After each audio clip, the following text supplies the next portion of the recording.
आप सभी छात्रों का आज के इस सत्र में बहुत बहुत स्वागत है। आज हम अध्याय 5 जो कि जीवन की मौलिक इकाई सिद्धांत है, इसका भाग 4 आपके साथ चर्चा में लेकर आएंगे। इस सत्र में हम एनसीईआरटी अनुभाग 5.2, 5.2.4 एवं 5.2.5 में आए हुए मुख्य बिंदुओं पर आपके साथ चर्चा करें। यह अस्वीकरण है। तो चलिए आज के सीखने के उद्देश्य देख लेते हैं। तो आज जो हमारा चर्चा का विषय है होगा, उसका पहला उद्देश्य है कोशिकीय संरचना को बनाए रखने और जैव रासायनिक अभिक्रियाओं को सुगम बनाने में कोशिका द्रव्य की क्या भूमिका होती है और इसकी संरचना को समझना। दूसरा जो हमारा उद्देश्य है वह है विभिन्न कोशिका अंगकों की पहचान करना, उनका वर्णन करना और उन जिनमें उनकी संरचनाएं शामिल हैं। कोशिका के भीतर जो विशिष्ट कार्य होते हैं वह भी इसमें शामिल है। हमें जानना होगा कि जो विभिन्न कोशिका अंग हैं आखिर वह क्या करते हैं।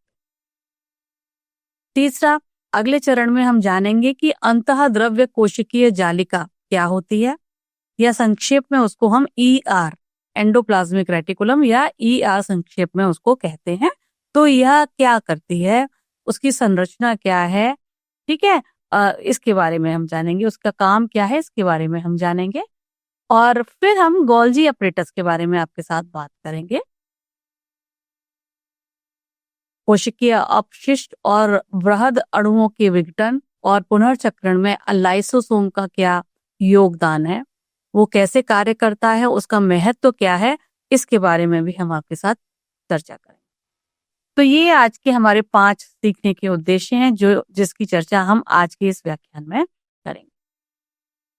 तो यदि हम अनुक्रमणिका देखें तो सबसे पहले हम कोशिका द्रव्य पर चर्चा करेंगे, उसके पश्चात हम कोशिका के अंगक पर चर्चा करेंगे, उसके बाद हम एंडोप्लाज्मिक रेटिकुलम जिसे हिंदी में अंतः प्रद्रव्य जालिका कहते हैं और शॉर्ट में उसको ER कहते हैं, उसके ऊपर चर्चा करेंगे। गोल्जी अपरेटस के बाद गोल्जी अंतः प्रद्रव्य जालिका के बाद गोल्जी अपरेटस पर चर्चा करेंगे और फिर लाइसोसोम आएगा और लाइसोसोम के बाद हम इस पूरे सत्र को हम सारांशित करेंगे। सारांशित करने के पश्चात हम एनसीईआरटी के जो है कुछ प्रश्नों के उत्तर आपके साथ अभ्यास में लेकर आएंगे और फिर इस सत्र के मुख्य बिंदु दोबारा से आपके साथ चर्चा में लेके आएंगे और अंत में हम आपके पास कुछ रोचक प्रश्न देंगे जिनकी आपको जो है उत्तर देने हैं अपनी समझ के अनुसार अपने घर पर ही। तो चलिए शुरू करते हैं हम ये आज का सत्र।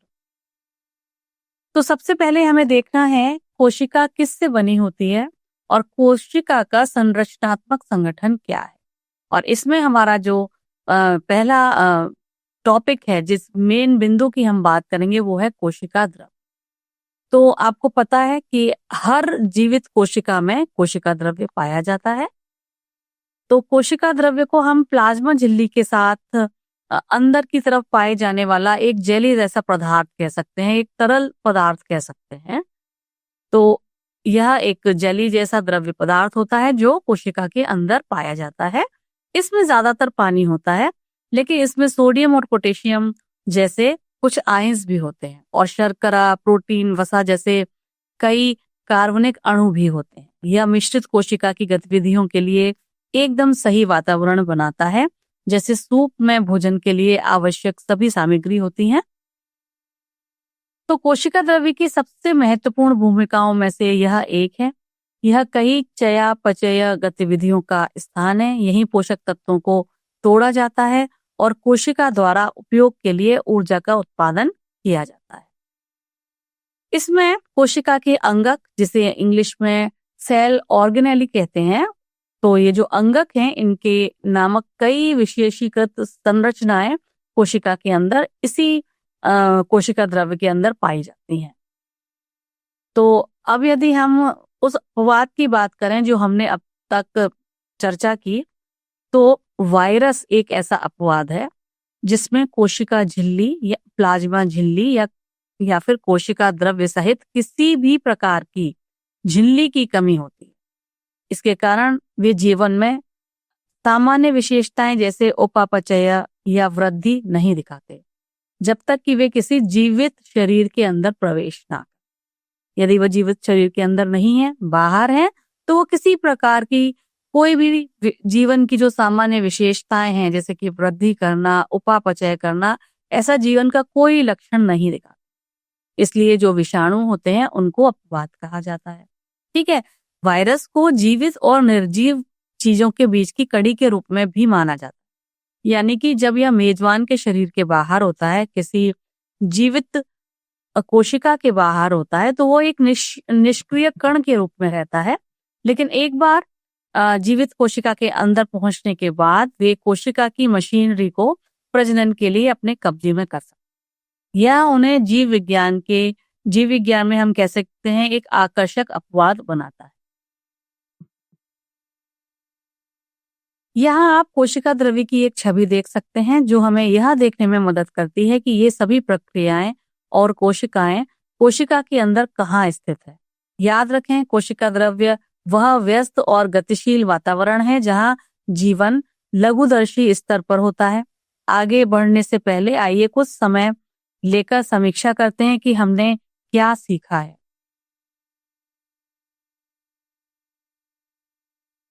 तो जो साइटोप्लाज्म है वह कोशिका के अंदर मौजूद क्या है, जेली जैसा पदार्थ जो प्लाज्मा झिल्ली से घिरा हुआ रहता है। अब इसके बारे में जानेंगे कि यह किससे बना है, तो कोशिका के जीवन और कार्यों के लिए आखिर यह इतना महत्वपूर्ण क्यों माना जाता है। तो आइए अब साइटोप्लाज्म की मुख्य भूमिका को देखकर ये चीज शुरू करते हैं। साइटोप्लाज्म यानी कि कोशिका द्रव्य। ठीक है, तो यह जो कोशिका द्रव्य है यह प्लाज्मा झिल्ली के भीतर की तरल सामग्री है। ठीक उसी तरीके से जैसे पानी स्विमिंग पूल को भरता है और उसके अंदर की जो सारा वातावरण है वो स्विमिंग पूल के पानी के अंदर ही होता है। ठीक उसी तरीके से यह तरल वातावरण को अगर हम स्विमिंग पूल को कोशिका माने तो जो तरल वातावरण है वह कोशिका द्रव्य है। ठीक है, तो उस स्विमिंग पूल के अंदर होने वाली सारी गतिविधियां कहाँ हो रही हैं, उस पानी में। इसी प्रकार कोशिका के अंदर जितनी भी गतिविधियां होंगी वो कोशिका द्रव्य में ही होंगी। तो ध्यान हमें यह देना है कि कोशिका द्रव्य सिर्फ खाली जगह नहीं है, इसमें कुछ विशेषीकृत संरचनाएं हैं जिन्हें हम कोशिका अंगक कहते हैं।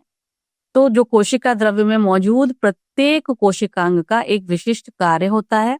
उदाहरण के लिए कुछ कोशिकांग ऊर्जा बनाने में मदद करते हैं जबकि कुछ अन्य प्रोटीन बनाते हैं या अवशिष्ट को हटाने में काम करते हैं। तो यह जो श्रम विभाजन है इसके कारण कोशिका जो है वह अच्छे से काम कर पाती है, बहुत ही प्लानिंग से काम कर पाती है। तो यह जानना भी महत्वपूर्ण होगा कि ये कोशिकांग स्मृति द्वारा घिरे रहते हैं। यह किसी झिल्लियों द्वारा जो ये कोशिकांग है अपनी अपनी झिल्लियों द्वारा ये कोशिकांग भी घिरे रहते हैं। यह दीवारें जो होती हैं यह पैकेजिंग की तरह कार्य करती हैं और प्रत्येक कोशिकांग की जो गतिविधियों को अलग कर देती हैं और संगठित करती हैं। तो ये जितने भी कोशिकांग हैं और उसके कार्य कोशिका के समग्र स्वास्थ्य और संरचना के लिए अत्यंत महत्वपूर्ण होते हैं। इनके बिना कोशिका ना तो जीवित रह सकती है और ना ही अपना कार्य कर सकती है। कोशिका द्रव्य इन सभी आवश्यक प्रक्रियाओं के लिए स्थान और समर्थन प्रदान करता है। उदाहरण के लिए जो माइटोकॉन्ड्रिया है उसको हम कोशिका का पावर हाउस कहते हैं क्योंकि वह ऊर्जा का उत्पादन करता है। इसी प्रकार एंडोप्लाज्मिक रेटिकुलम जो है वह प्रोटीन और वसाओं के निर्माण एवं उसके परिवहन में मदद करता है। तो ये जो है यह कोशिका द्रव्य में एक साथ काम करने वाले कई अंगकों में से दो उदाहरण हैं। इस चित्र में आपको कोशिका द्रव्य दिखाई दे रहा है जो कोशिका के अंदर है। चलिए अब आगे बढ़ते हैं और हम अब विभिन्न प्रकार के कोशिकांगों की चर्चा करते हैं जो कि यूकैरियोटिक टाइप की कोशिका के अंदर पाए जाते हैं, जिनका अपना प्रत्येक का विशेष कार्य होता है। तो यूकैरियोटिक कोशिकाओं में झिल्लीबद्ध अंगक होते हैं। ये कोशिका के अंदर के विभागों की तरह होते हैं। प्रत्येक को अपनी दीवार या फिर झिल्ली मिली होती है और वह उस झिल्ली से घिरा रहता है। यह पृथक्करण कोशिका को अपना काम व्यवस्थित करने में मदद करता है। प्रत्येक कोशिकांग का एक विशिष्ट कार्य होता है उदाहरण के लिए कुछ कोशिकांग ऊर्जा बनाने में मदद करते हैं, जबकि अन्य प्रोटीन बनाते हैं या अवशिष्ट को हटाते हैं। इस श्रम विभाजन के कारण कोशिका कुशलता पूर्वक कार्य करती रहती है।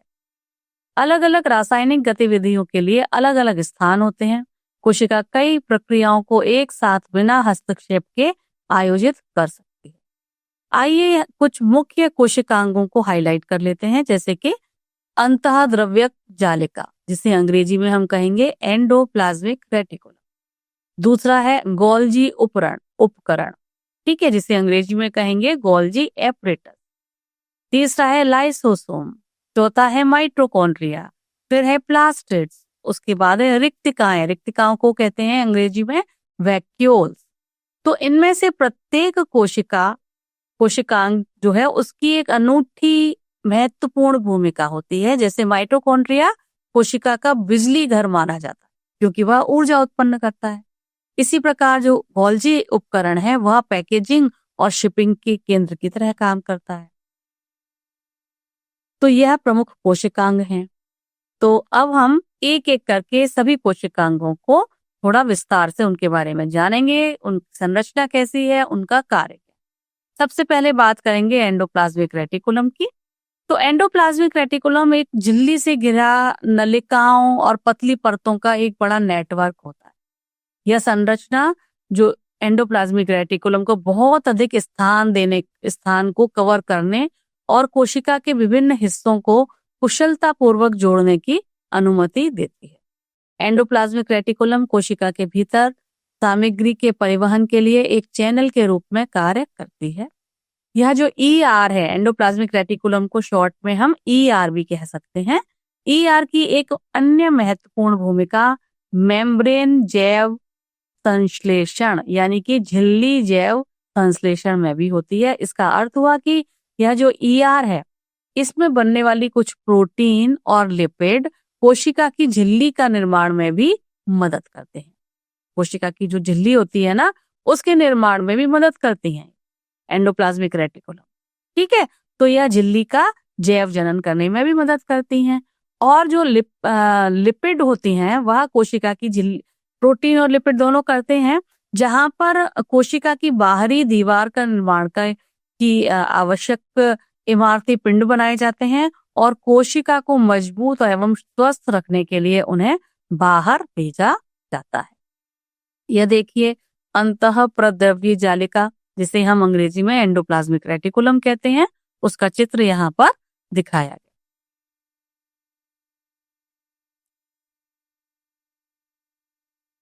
तो इस अंतःप्रद्रव्य कोशिका जाल के कितने प्रकार होते हैं, अब इसको हम समझ लेते हैं। यानी कि एंडोप्लाज्मिक रेटिकुलम के कितने प्रकार हैं वह समझेंगे। तो एंडोप्लाज्मिक रेटिकुलम के 2 प्रकार हैं। एक होता है खुरदुरा एंडोप्लाज्मिक रेटिकुलम और दूसरा होता है चिकना एंडोप्लाज्मिक। तो दोनों में क्या अंतर है? यदि हम इस तुलनात्मक तालिका को देखें तो आप पाएंगे जो खुरदुरा एंडोप्लाज्मिक रेटिकुलम है उसके ऊपर राइबोसोम्स लगे रहते हैं। ये राइबोसोम छोटी छोटी मशीनों की तरह होते हैं जो प्रोटीन बनाते हैं। राइबोसोम मुख्य रूप से प्रोटीन बनाने के काम आते हैं, जबकि जो चिकना एंडोप्लाज्मिक रेटिकुलम है उसकी सतह पर राइबोसोम नहीं पाए जाते। और चिकने एंडोप्लाज्मिक रेटिकुलम का मुख्य कार्य होता है लिपिड या फिर वसा का संश्लेषण करना। राइबोसोम यदि उपस्थित है तो यह खुरदुरा अब दिखेगा ही, और इसीलिए इसको खुरदुरा एंडोप्लाज्मिक रेटिकुलम कहते हैं। यदि राइबोसोम नहीं है तो सीधी सी बात है कि यह चिकने दिखेंगे, है ना, कोई खुरदुरापन नहीं दिखेगा, इसीलिए इनको चिकना एंडोप्लाज्मिक रेटिकुलम कहते हैं। तो प्रोटीन परिवहन में भूमिका निभाते हैं खुरदुरे एंडोप्लाज्मिक रेटिकुलम, या प्रोटीन को संश्लेषित करने के साथ इसका परिवहन भी करते हैं। जबकि चिकने एंडोप्लाज्मिक रेटिकुलम में प्रोटीन परिवहन का कोई रोल नहीं है, ये उसमें शामिल नहीं। यदि हम विषहरण की भूमिका की बात करें तो खुरदुरे एंडोप्लाज्मिक रेटिकुलम की विषहरण में कोई भूमिका नहीं होती, जबकि चिकने एंडोप्लाज्मिक रेटिकुलम जो है वह विषाक्त पदार्थों और दवाओं के विषहरण में बहुत ही महत्वपूर्ण भूमिका निभाते हैं, विशेषकर यकृत कोशिकाओं। तो यदि स्वरूप की बात करें तो खुरदुरा एंडोप्लाज्मिक रेटिकुलम जैसा कि नाम बता रहा है यह खुरदुरा दिखाई देगा और बनावटदार दिखाई देगा, जबकि चिकने वाले का स्वरूप जो है काफी चिकना होगा या खुरदुरा दिखाई नहीं दे। इस चित्र में आप एंडोप्लाज्मिक रेटिकुलम या फिर अंतःप्रद्रव्य जालिका को देख सकते हैं, किस तरीके से दोनों चिकने एवं खुरदुरे अंतःप्रद्रव्य जालिका में अंतर दिखाई दे रहा। चलिए अब हम चलते हैं अगले टॉपिक की तरफ, जिसे हम कहेंगे गोल्जी उपकरण। गोल्जी उपकरण भी कोशिका का एक महत्वपूर्ण हिस्सा होती है। यह कोशिकांग कोशिका के अंदर सामग्रियों के संसाधन और पैकेजिंग में एक मुख्य भूमिका निभाता है।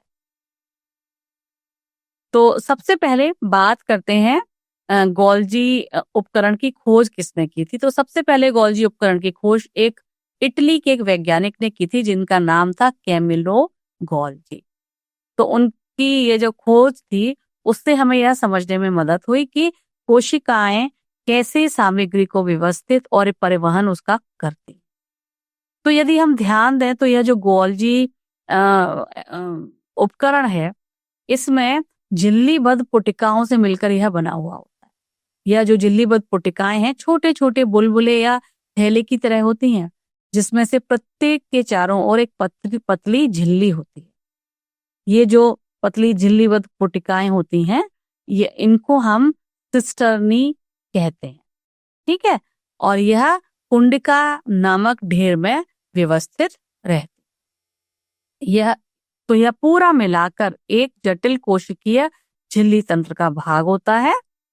और यह जो झिल्ली वाला भाग होता है, यह जो इससे पहले का एक दूसरा उपकरण था जिसे हम अंतःप्रद्रव्य जालिका कहते हैं, उसकी झिल्लियों से जुड़ा हुआ रहता। ठीक है, तो जो भी पदार्थ एंडोप्लाज्मिक रेटिकुलम या अंतःप्रद्रव्य जालिका में बनते हैं, उस पदार्थों को आगे बढ़ाने की प्रक्रिया, उनकी पैकेजिंग की प्रक्रिया गोल्जी एपरेटस में होती है। तो वह सामान जो एंडोप्लाज्मिक रेटिकुलम में बना है, वह अपनी पैकेजिंग के लिए अगर उसके अंदर कोई परिवर्तन लाना है, कुछ विशेषता उसमें ऐड करनी है किसी ग्रुप को जोड़कर, तो वह गोल्जी एपरेटस की तरफ बढ़ा दिया जाता है। यदि हम इसके कार्यों पर ध्यान से देखें तो गोल्जी उपकरण का जो मेन काम है वह है भंडारण के लिए यह जिम्मेदार होता है, संग्रहण के लिए यह जिम्मेदार होता है। गोल्जी विभिन्न कोशिका उत्पादों को तब तक संग्रहित करता है जब तक उनकी आवश्यकता ना हो। यह कोशिका को सब कुछ व्यवस्थित रखने और उपयोग के लिए तैयार करने में मदद करता है। इसके बाद गोल्जी ऑपरेटस या उपकरण कोशिका के अन्य भागों में बने पदार्थों को संशोधित करता है। तो पहला काम है कोशिका उत्पादों का संग्रहण, दूसरा है संश्लेषित पदार्थों का संशोधन। इससे पहले कि वे बाहर भेजे जाएं, सभी पदार्थ जैसे कि कभी कभी प्रोटीन और अन्य अणुओं को अपना काम करने से पहले बदला जाता है या उनमें कुछ सुधार की आवश्यकता होती है। तो गोल्जी उपकरण में ही प्रोटीन में कुछ चीनी के ग्रुप या कुछ अन्य समूह जोड़कर उनको अंतिम उनका जो संरचना है वह उनकी दी जाती है। तो जब संशोधन कर दिया जाता है, उसके बाद गोल्जी जो उपकरण है इन सामग्रियों को तरह तरह की वेसिकल्स में छोटे छोटे बुलबुलों में पैक करता है और पैक होने के बाद यह सुनिश्चित जगह पर पहुंच जाता है। एक बार पैक कर दिया जाए तो इसमें से कुछ वेसिकल्स को कोशिका के अंदर अलग अलग स्थानों पर भेज दिया जाता है। गोल्जी एक प्रेषक की तरह भी काम करता है या कोशिका के कुशलता पूर्वक काम करने में भी काफी मदद करता है। अंत में गोल्जी उपकरण कुछ उत्पादों को कोशिका के बाहर भी भेजता है, जैसे कि हार्मोन है, एंजाइम है या कोशिकाओं के बाहर भेजने वाले पदार्थ। इसलिए गोल्जी का काम केवल कोशिका की सेवा करना ही नहीं है, यह कोशिका के आसपास की जो कोशिकाएं हैं, दूसरी कोशिकाएं, उनके साथ संवाद करने, परस्पर क्रिया करने में भी मदद करता है। अंत में यदि हम देखें तो गोल्जी उपकरण कुछ उत्पादों को कोशिका के बाहर भेजता है, जैसे हमने बात की। तो यह कोशिका के आसपास के वातावरण के साथ संवाद करता है और उनके साथ परस्पर क्रिया भी करता है। तो गोल्जी उपकरण का निर्माण कैसे होगा? तो गोल्जी उपकरण सरल शर्कराओं से जटिल शर्कराओं बनाने में मदद करता है। ठीक है, यानी कि सरल शर्करा से जटिल शर्करा का संश्लेषण करने में भी मदद करता है। यह प्रक्रिया उन महत्वपूर्ण अणुओं को बनाने के लिए आवश्यक है जिनकी कोशिका को अत्यधिक आवश्यकता होती है। अगर गोल्जी उपकरण लाइसोसोम्स के निर्माण में भी शामिल होता है, ये भी आपको जानना चाहिए। तो पहला तो ये जटिल शर्कराओं का संश्लेषण करेगा, दूसरा ये लाइसोसोम्स का भी निर्माण करेगा। लाइसोसोम्स क्या है? यह कोशिकाओं के रिसाइकिल केंद्र माने जाते हैं, या फिर हम अगर सरल भाषा में समझें तो यह कोशिकाओं के कचरा ढोने वाले ट्रकों की तरह कार्य करते हैं। यानी कि वे अवशिष्ट पदार्थों और कुछ भी अवांछित सामग्री है किसी कोशिका के अंदर, उसको तोड़ने का काम करते हैं। तो गोल्जी उन एंजाइम्स को इन वेसिकल्स में पैक करता है जिनकी उपयोग करके लाइसोसोम अपना काम करते हैं, यानी इन अवशिष्ट पदार्थों को और अवांछनीय पदार्थों को डाइजेस्ट करने का काम।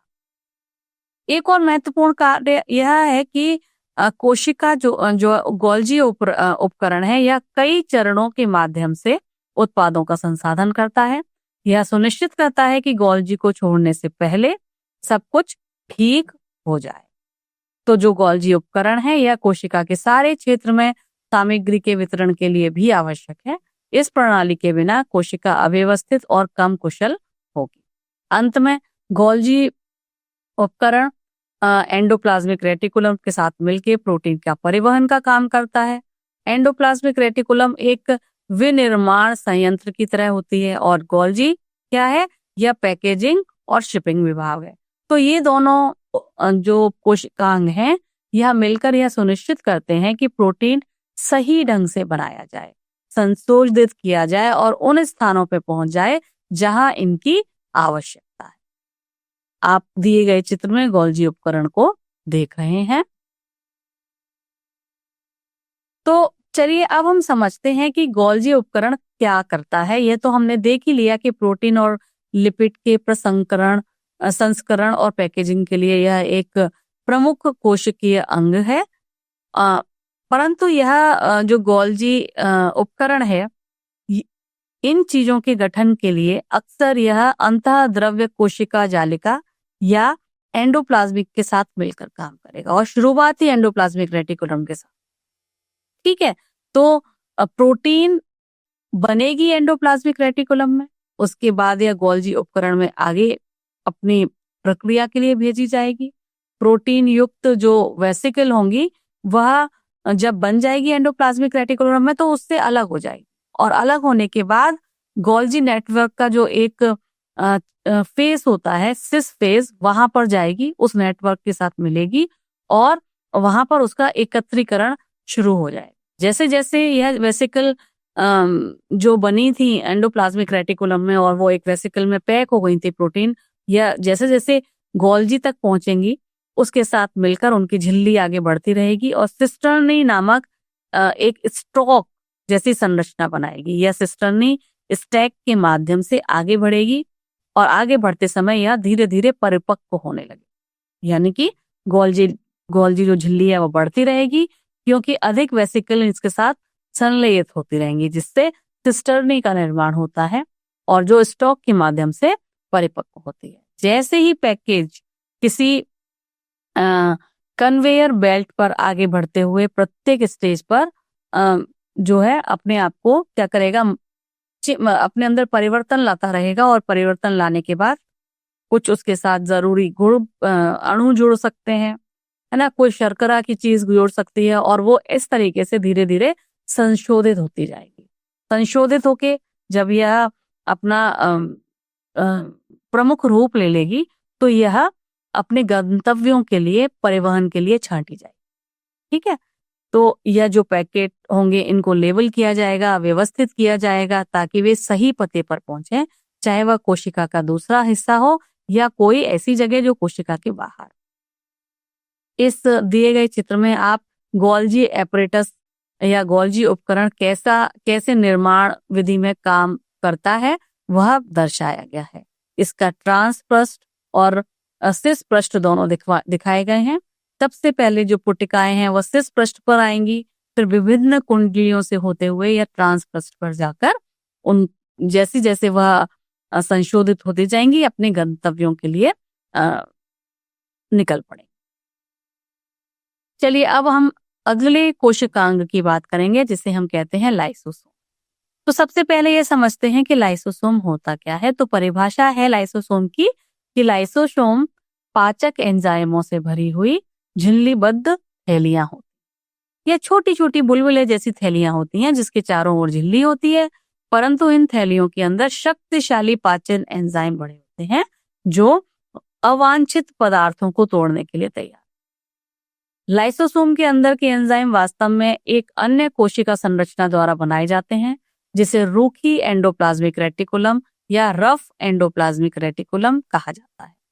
यह जो रफ एंडोप्लाज्मिक रेटिकुलम है इसको एंजाइम के उत्पादन करने वाली फैक्ट्री की असेंबली लाइन के रूप में आप सोच सकते हैं, जो फिर पैक किए जाते हैं और लाइसोसोम में भेजे जाते हैं। तो एंजाइम कहाँ उत्पन्न होंगे?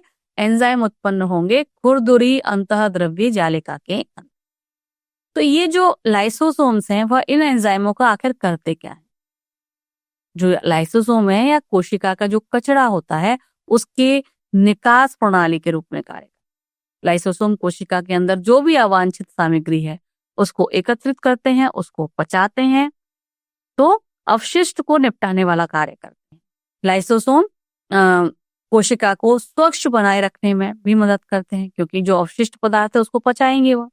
तो ऐसा करने में वे विदेशी सामग्री जैसे कि बैक्टीरिया यदि किसी कोशिका के अंदर प्रवेश कर गया तो उसको पचा देंगे, या कोई पुराना क्षतिग्रस्त कोशिकांग है उसको भी वह तोड़कर पचा देंगे।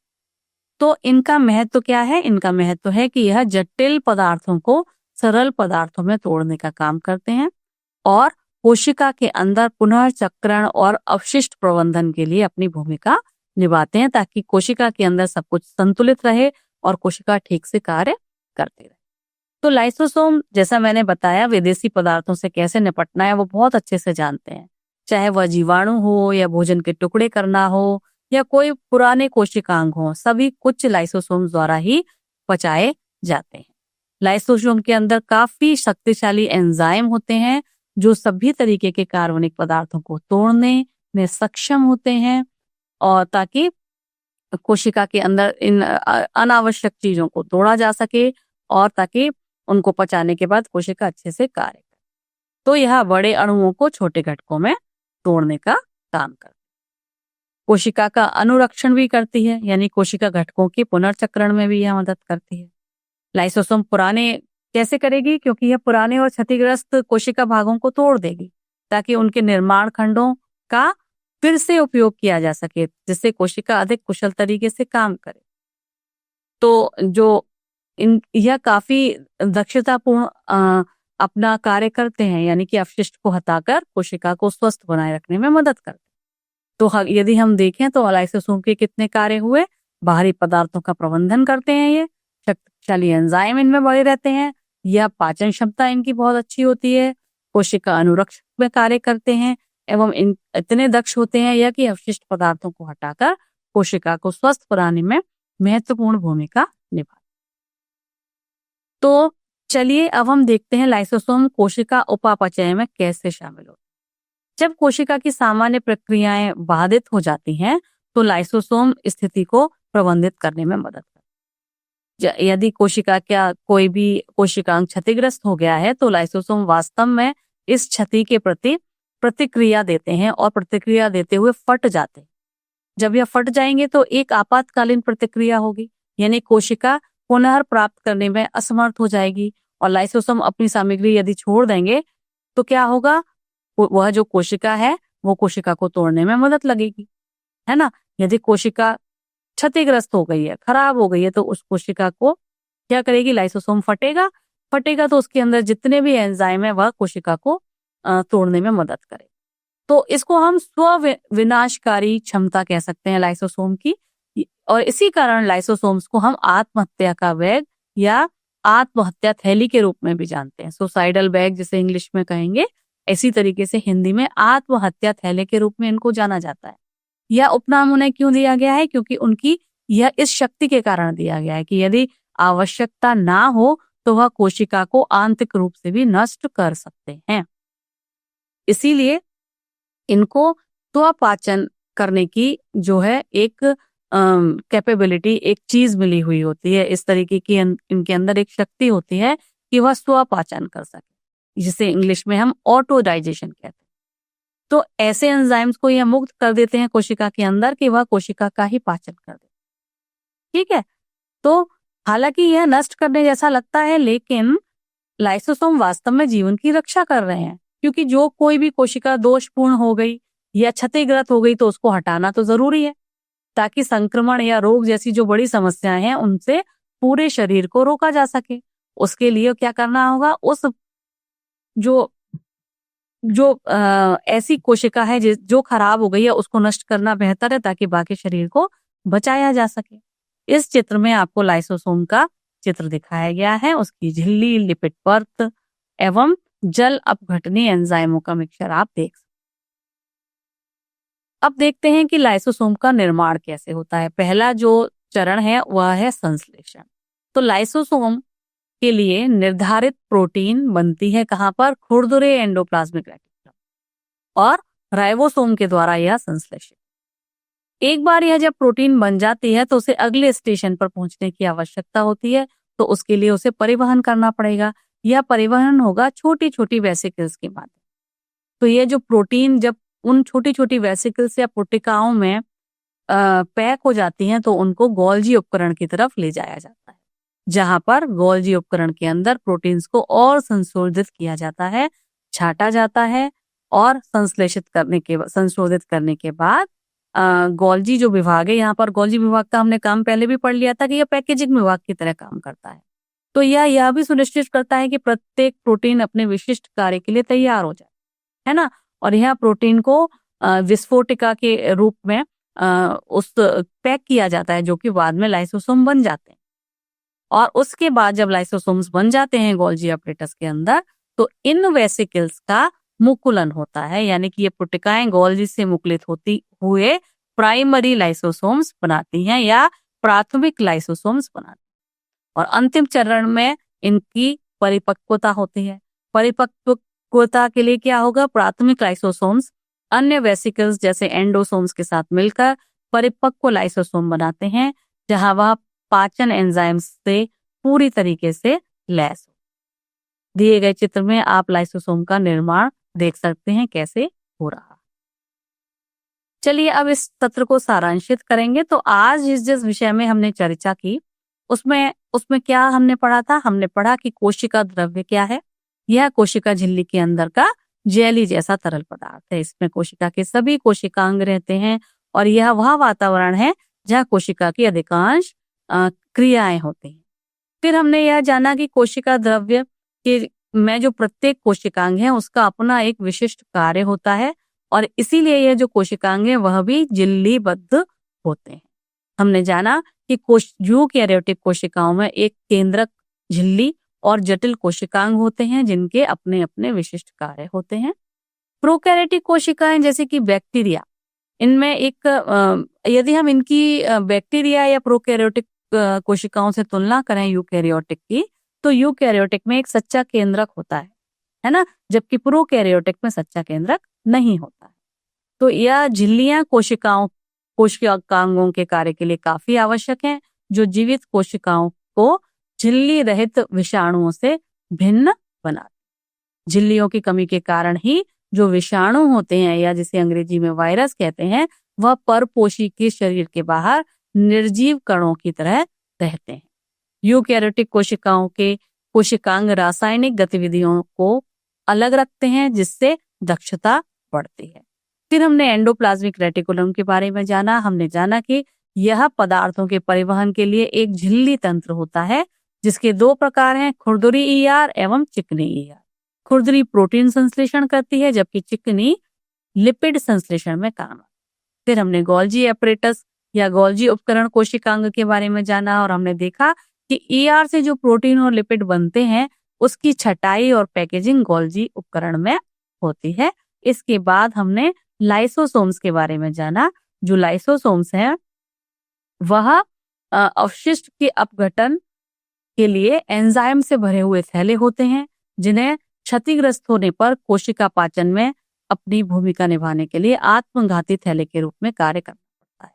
यह कई बार बाहरी अणुओं या जीवाणुओं को भी पचाने का काम करते हैं।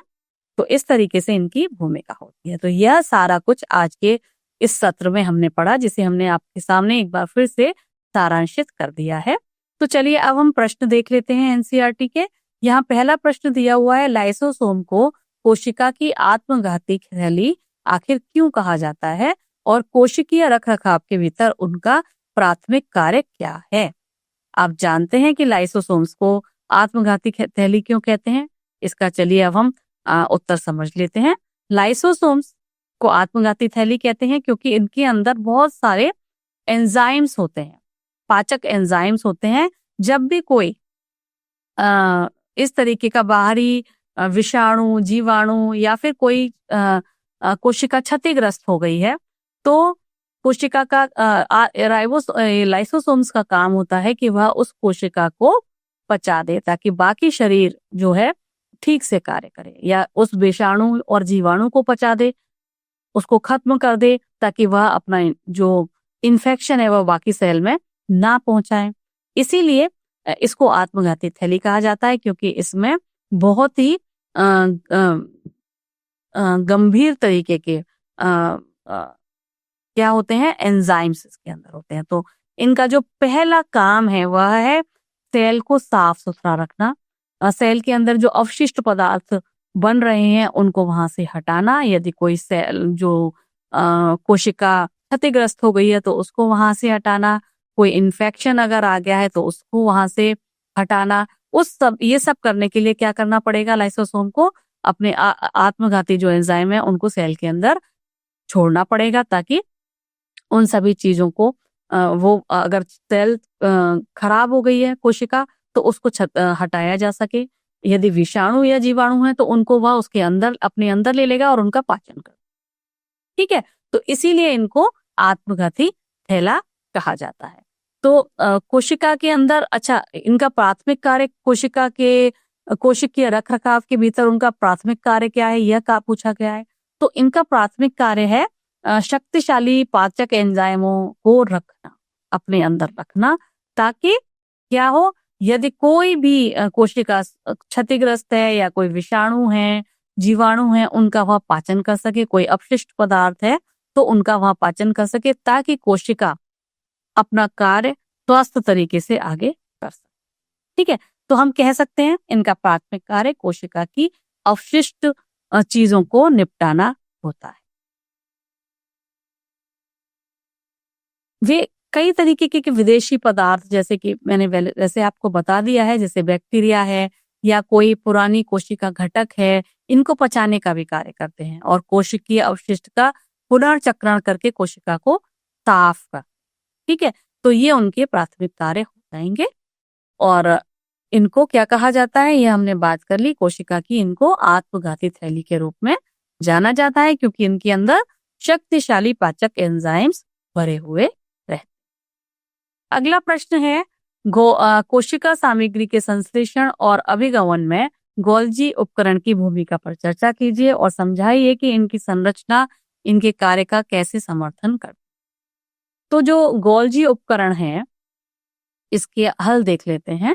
गोल्जी उपकरण वास्तव में क्या है? यह एक चपटी झिल्ली से घिरी हुई सेक्स की एक श्रृंखला है, जिसमें छोटी छोटी वेसिकल्स से यह बना हुआ रहता है। यानी कि हम कह सकते हैं इसमें ढेर सारी झिल्लीबद्ध पुटिकाएं होती हैं और झिल्लीबद्ध पुटिकाओं के ढेरों का यह एक संग्रहण होता है, जिसे अंग्रेजी में सिस्टर्न के नाम से जाना जाता है। यह जो अंतर्द्रव्यी जालिका से प्राप्त जो प्रोटीन और लिपिड होते हैं उनको संशोधित करने का कार्य करती है, उनको छांटने का काम करती है और पैक करने के लिए एक केंद्रक के रूप में यह कार्य करती है। गोल्जी ऑपरेटर्स क्या करेगी, इन अणुओं को संशोधित करेगी, जैसे कि, और उस अणुओं के संशोधन को हम कहते हैं ग्लाइकोसाइलेशन, ठीक है, या फिर फॉस्फोसाइलेशन। और फिर यह करने के बाद, यानी कि कुछ विशेष प्रकार के शर्करा समूहों को यह जोड़ देगी, ठीक है। ग्लाइकोसाइलेशन में शर्करा समूहों को जोड़ देगी और फॉस्फोराइलेशन में फॉस्फेट समूहों को यह जोड़ देगी। फिर क्या होगा, फिर उन्हें कोशिका के अंदर या बाहर सही गंतव्य पे पहुंचने के लिए छांट दिया जाएगा। तो गोल्जी के दो अलग अलग पक्ष होते हैं, एक होता है सिस फेज और दूसरा होता है ट्रांस फेज। सिस फेज में सामग्रियों को प्राप्त किया जाता है, जबकि ट्रांस फेज से उनको बाहर भेजा जाता है। यह संगठन सामग्री को चरण दर चरण संशोधित करने के लिए एक स्पष्ट मार्ग प्रदान करता है। तो हम कह सकते हैं कि गोल्जी उपकरण लाइसोसोम्स के निर्माण में भी मदद करता है, जो कोशिकाओं की रिसाइक्लिंग या कचरा निकालने के केंद्र की तरह होते हैं। लाइसोसोम को बनाकर गोल्जी एपरेटस से सुनिश्चित करता है कि जो कोई भी अवांछित सामग्री यदि से कोशिका के अंदर है उसे तोड़ा जा सके और उसको रिसाइकिल किया जा सके, ताकि कोशिका स्वच्छ रहे और कुशलता पूर्वक अपने कार्य करे। अगले प्रश्न की तरफ चलेंगे। इसमें पूछा गया है, खुरदुरे और चिकने एंडोप्लाज्मिक रेटिकुलम के बीच कार्यात्मक अंतर क्या है और कोशिकीय समस्थापन में उनका योगदान क्या है। तो चलिए पढ़ लेते हैं अब हम।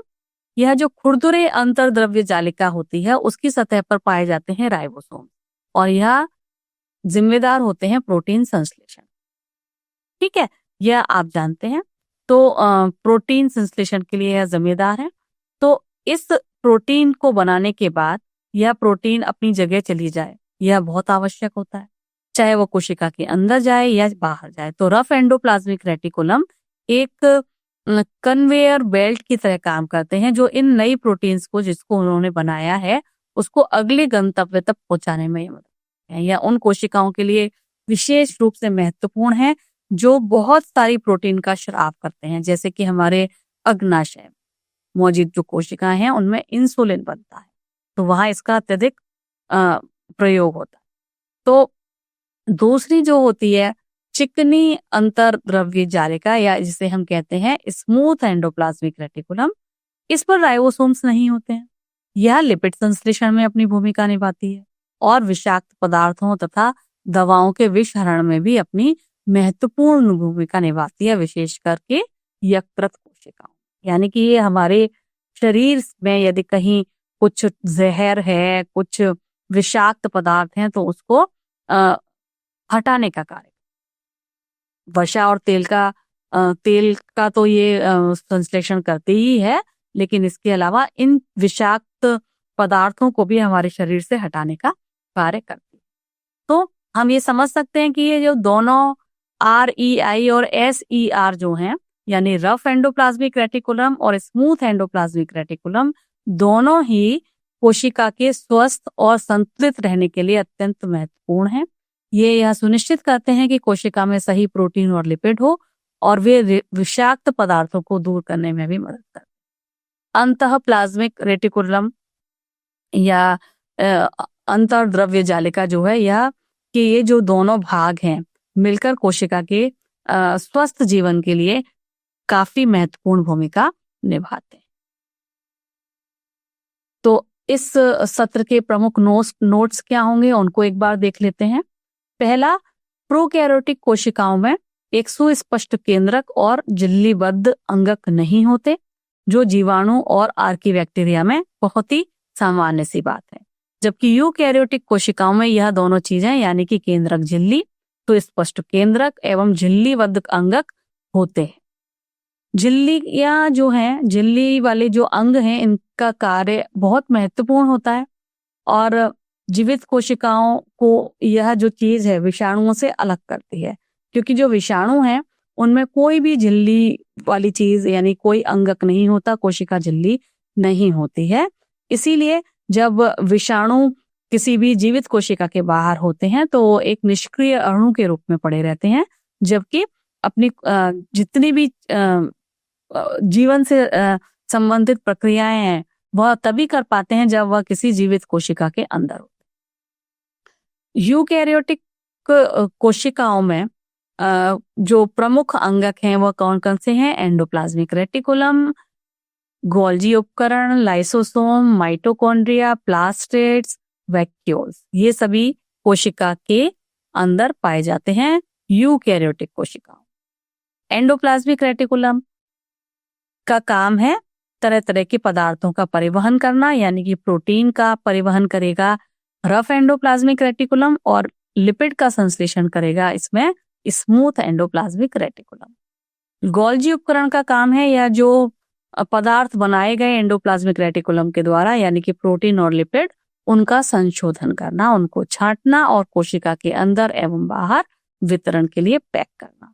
लाइसोसोम्स का काम है तरह तरह के जो अपशिष्ट पदार्थ या क्षतिग्रस्त कोशिकाएं हैं उनको उनका पाचन करना, और इसीलिए इनके अंदर पाचक एंजाइमों से, जो लाइसोसोम है वह पाचक एंजाइमों से भरे हुए थैले के रूप में जाने जाते हैं। तो यह आज के मुख्य नोट्स थे आज के सत्र के। अब आपके सामने कुछ रोचक प्रश्न रखे जा रहे हैं।